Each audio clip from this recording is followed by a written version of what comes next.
శ్రీ సత్యసాయి జిల్లా కదిరి నియోజకవర్గంలో కదిరి పట్టణంలో కదిరిలో 2,640,000 కేజీల టపాసులు స్వాధీనం చేసుకున్నారు. కదిరి కౌంటింగ్ రోజు అల్లర్లకు పాల్పడితే తాట తీస్తాం. కదిరి డిఎస్పీ శ్రీ లత మరియు ఇతర సిబ్బందితో కలిసి పట్టుకొని కేసు బుక్ చేసినారు. కౌంటింగ్ రోజున తర్వాత కూడా ఈ రోజు 1వ తారీఖు ఈ రోజు సాయంత్రం వెలువడే ఎగ్జిట్ పోల్స్ నుండి కౌంటింగ్ అయిన తర్వాత కూడా ఎక్కడ కూడా ఎటువంటి వైలెన్స్ యాక్టివిటీస్ జరగకుండా ప్రశాంతంగా ప్రజలు ఇచ్చే తీర్పుని నాయకులందరూ ఫాలో అయ్యి దాన్ని యాక్సెప్ట్ చేసి కదిరిలో ప్రజెంట్ ఉన్న ఈ ప్రశాంతత వాతావరణాన్ని ఇలాగే కంటిన్యూ చేస్తారని ఆశిస్తూ పోలీస్ సైడ్ నుండి మేము చేస్తున్న కొన్ని ఆల్రెడీ సీనియర్ ఆఫీసర్స్ ఇన్స్ట్రక్షన్స్ మేరకి రెగ్యులర్గా కార్డినల్ సర్చ్ ఆపరేషన్స్ చేయడం జరిగింది. ఈ భాగంలో ఈరోజు కదిరి 1 జూన్న కదిరి టౌన్లో 640 kgs క్రాకర్స్ సీజ్ చేశాము. దీనికి తోడు ఇన్ అడిషన్ అన్ని మండలాల్లో కూడా కదిరి సబ్ డివిజన్లో ఉన్న అన్ని మండలాల్లో కూడా రెగ్యులర్ ఆపరేషన్స్ జరుగుతూ అన్ని పెట్రోల్ బంకులకి, లాడ్జెస్కి, హోటల్స్కి ఎక్కడైతే పర్సన్స్ని అనాథరైజ్డ్ పర్సన్స్ని గ్యాదర్ అయ్యి ఉంటారో వాళ్ళ అటువంటి అకామిడేషన్ సెంటర్స్ అన్నిటికీ కూడా మేము నోటీసులు జారీ చేశాము. తర్వాత లూజ్ పెట్రోల్ ఎక్కడ కూడా లూజ్ ఆయిల్స్ ఏవి కూడా సేల్ అవ్వకుండా ఉండడానికి కదిరి సబ్ డివిజన్లో ఉన్న 26 పెట్రోల్ బంకులకి నోటీసులు ఇచ్చాము. తర్వాత రెగ్యులర్గా అన్ని చోట్ల కార్డినల్ సర్చ్ ఆపరేషన్ జరిగి చాలా చోట్ల మేము ఐడిఆర్ యాక్ట్, కర్ణాటక మద్యం ఇవన్నీ కూడా సీజ్ చేయడం జరిగింది. పోలీస్ సైడ్ నుండి కొన్ని ఇన్స్ట్రక్షన్స్ పబ్లిక్కి, పొలిటికల్ పార్టీస్కి మనకి 144 CRPC అమల్లో ఉంది. దీనికి తోడు 30 police act and election code కూడా అమల్లో ఉంది. కాబట్టి 144 CRPC ప్రకారం ఎక్కడ కూడా జనాలు గుమికూడడానికి వీల్లేదు.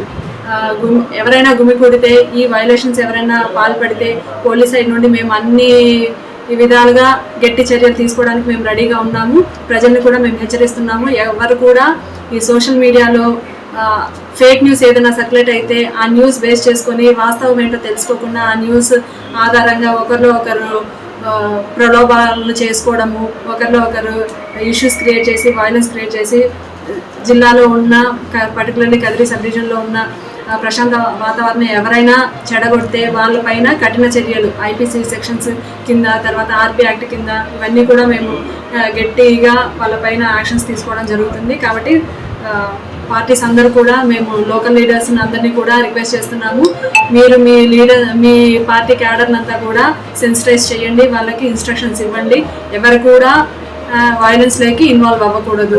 ఎట్టి పరిస్థితుల్లో ఆ రోజు ఎవరు కూడా ఈ రోజు ఈవినింగ్ నుండి ఎగ్జిట్ పోల్స్ నుండి మనకు ఆల్రెడీ 14th May నుండి బిఫోర్ ఎలక్షన్ కోడ్ వచ్చినప్పటి నుండి మనకి స్టేట్ వైడ్ 144 అమల్లో ఉంది. బట్ ఇప్పుడు పోలింగ్ డే రోజు నుండి ఇంకా స్ట్రిక్ట్గా మనం 144 CRPC అమలు పరుస్తున్నాము. ఇప్పుడు ఎవరైనా గుంపులుగా తిరిగితే ఖచ్చితంగా కఠినమైన చర్యలు ఉంటాయి. పోలీస్ సైడ్ నుండి అన్ని ఇన్స్ట్రక్షన్స్, అన్ని విధాలా మేము బందోబస్తు అరేంజ్మెంట్స్ అన్నీ కూడా తీసుకోవడం జరిగింది.